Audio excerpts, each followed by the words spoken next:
ito, sa taas niyang fish pond natin, ito yung ampalaya. So, meron ditong for harvest na. Ito, oh. Ito, for harvest na to. Dami. Yan. So, Pangisa harvestin na. na natin. Yan. So, for harvest na yan. At, yun, may ulam na tayo. Mamaya. Itlog na lang. May ulam na. So, ito, next na sunod na to. Ito pala yung kasunod.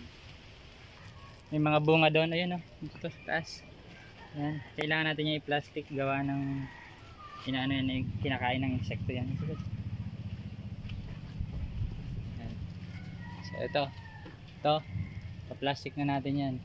Kasi pag di natin yan na plastic, maunahan tayo ng insekto. Kakainin lang yan.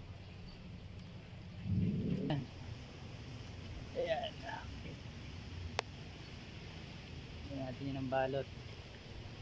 Balutin mo. Yung isa na in-harvest natin, yun natin yung plastic, tapos ibalot natin yan.